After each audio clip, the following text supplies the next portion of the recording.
TNA Slammiversary 2025 was fire. So let's switch up the mood here for y'all right quick. Let's get us in a better setting. All right, we're no longer in the MVP's Lounge. We are now in TNA Slammiversary. We're at Long Island, New York. A lot of craziness went down, so let's talk about it. That son of a bitch! Why, Triple H? You son of a bitch! Why? Tell me why! Damn Triple H! Damn his soul! You son of a bitch!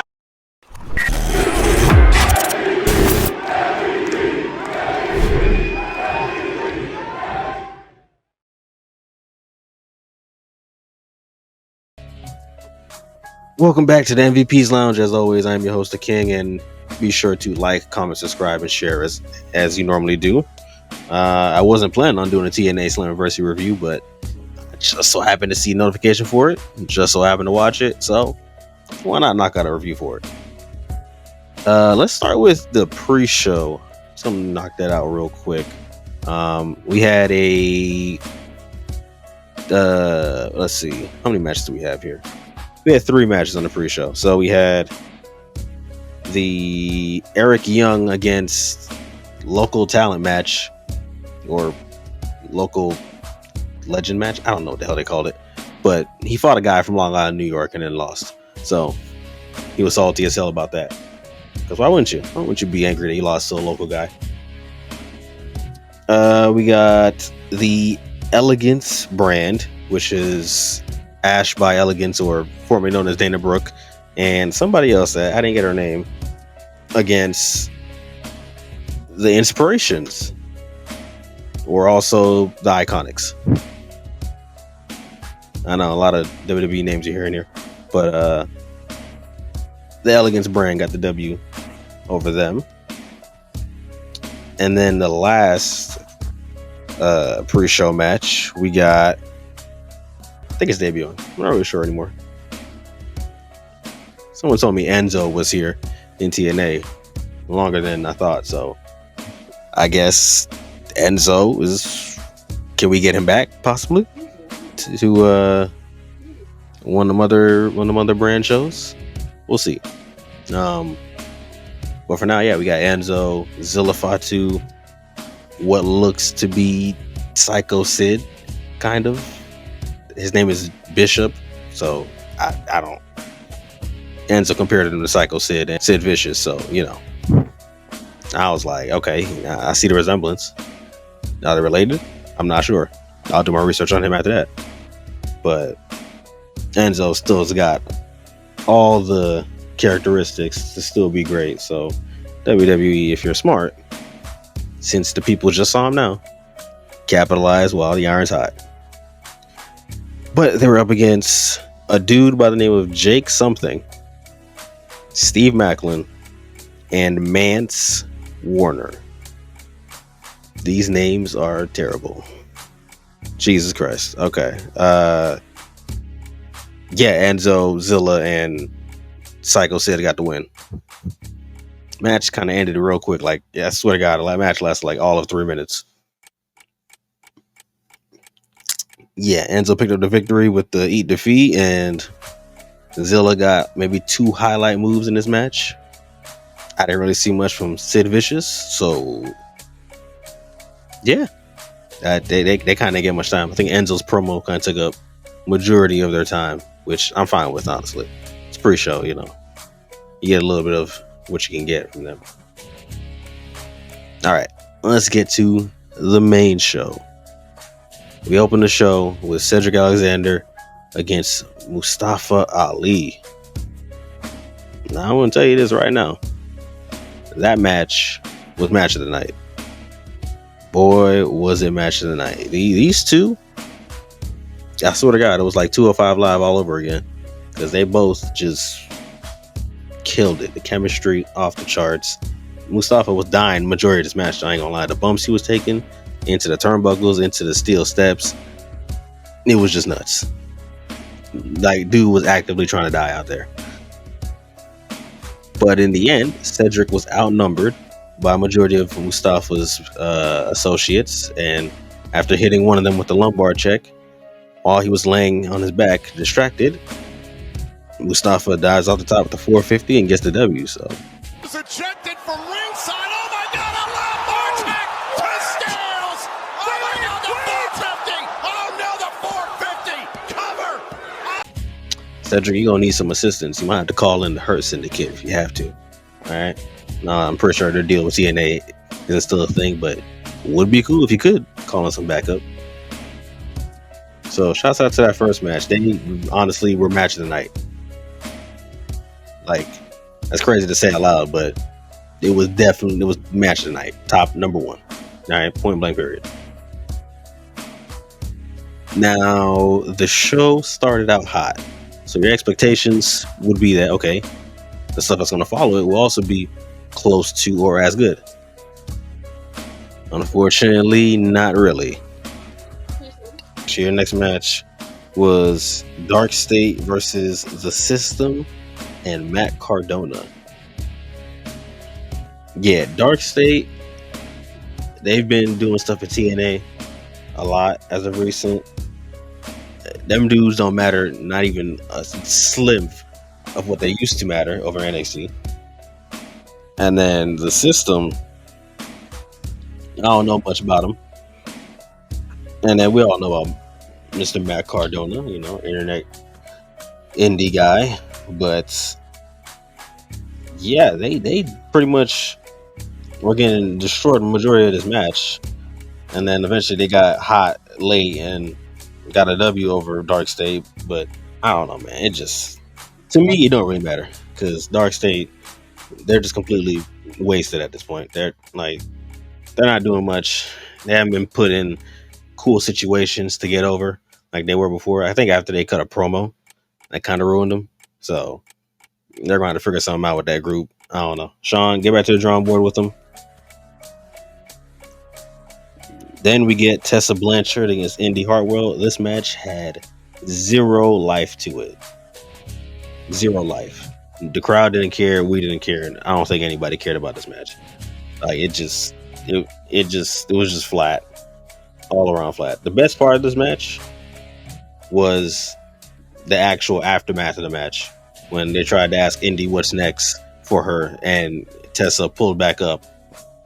Okay, so Tessa lost the match and Tessa pulls up on her and attacks her after the match and then pulls up on the interviewee or interviewer who was interviewing Indy and then slammed her into the steel steps. So yeah, besides that, everything else in that match, not it.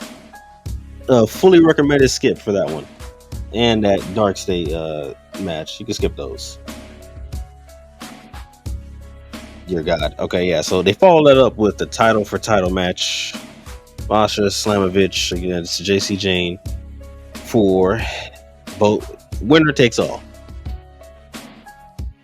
And going into this match, I was like, okay, there's no way they really have JC Jane win the TNA title, right? Like it's not a thing they're gonna do, right? Because JC Jane beating Stephanie Vaquer was already, a fluke victory to me at that point, And when you think about it, I was like, okay, going to the TNA is supposed to, get their champion over, the one that beat Jordan Grace.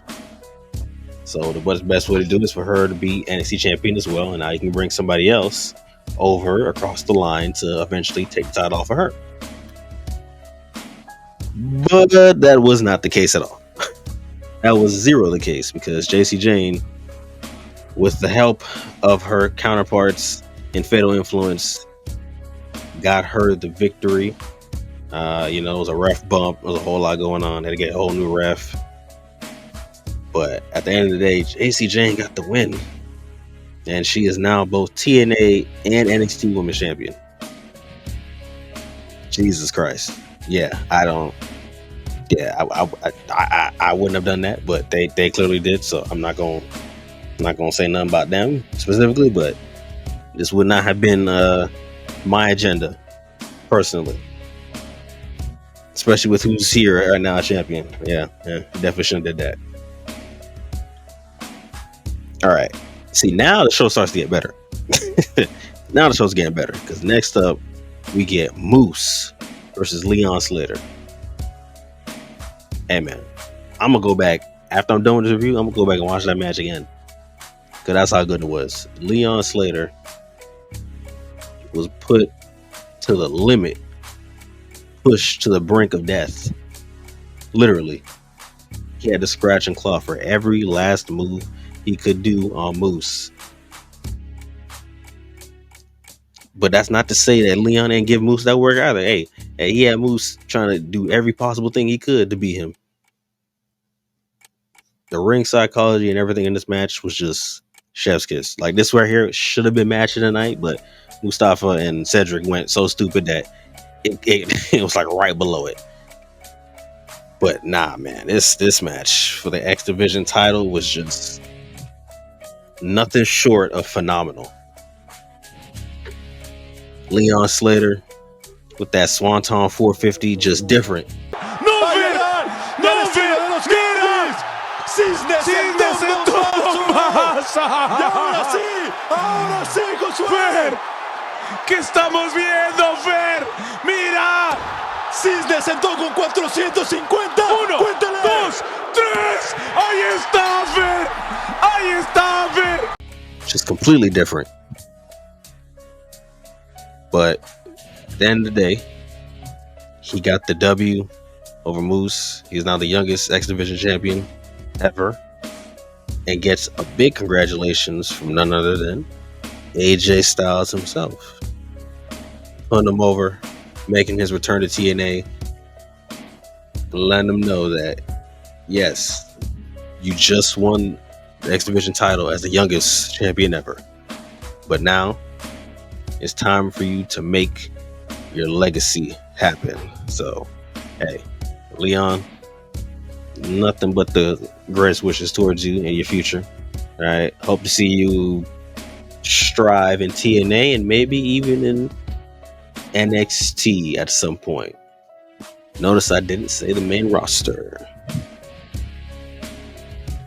Hey, give me Javon Evans and Leon Slater immediately. All right, I don't know how we're gonna get here. I have zero clue how we're getting here, but I need us to find a way to get here at some point. Okay, that's needed. Next up, the Fatal 4-Way Ladder match: the Rascals against the Hardys, against Top Dollar and Short Dude, against the Nemeths, Dolph Ziggler, if you want to go by that name, and his brother. So, Fatal 4-Way Ladder match. Not gonna lie to you, pure insanity. Just utter wildness happened in this match. The highlight part of this match was definitely Top Dollar dying. Like, this dude moonsaulted onto nothing almost. And then on top of that, when he fell off the ladder, dude jumped when he was falling off the ladder and then went feet first into the ladder. It was nasty. It was like, I don't know, bro. Like, hopefully dude's all right, but that dude definitely jacked up his legs. Jeff swantoned onto a couple people, I believe it was the Rascals, on two ladders, and well, that didn't mean much because the ladders didn't break. They went for it again. The ladders still didn't break. Either way, all the ladders were destroyed, so they needed a new way to get up and get those belts.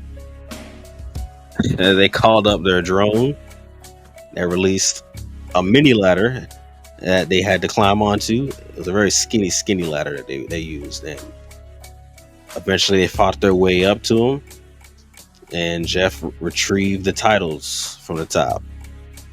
So the Hardys are now TNA Tag Team Champions once again. Shouts out to my guys. But after they won, they were interrupted by Bubba Ray Dudley. Why? Well, he had to yap a little bit, but after his yap session, he offered a challenge for Bound for Glory. One last match, Hardys versus Team 3D. Hey, I'm with it. Can Devon still move? I'm not sure at all, but I'm pretty sure they'll get themselves ready. It's gonna be in October, so they got plenty of time to get in ring shape and prepare for that. So I'm ready to see it happen. Are you ready to see it happen? You're probably not, to be honest with you. depending on that silence we had there. All right, main event time for the TNA title. Trick Williams versus Joe Hendry versus Mike Santana. Joe Hendry pulls up. People love him. Mike Santana pulls up on some Jey Uso through the crowd. The dude that was rapping his song was going extremely nuts. You could barely hear his theme song going, but the crowd was loving Mike Santana. All right. They're extremely hot for Mike Santana that night. Extremely hot. Then Trick has the Negro spiritual choir going on with the Whoop That Trick theme song. No Book on commentary though, so it would have been great if we had Book on commentary.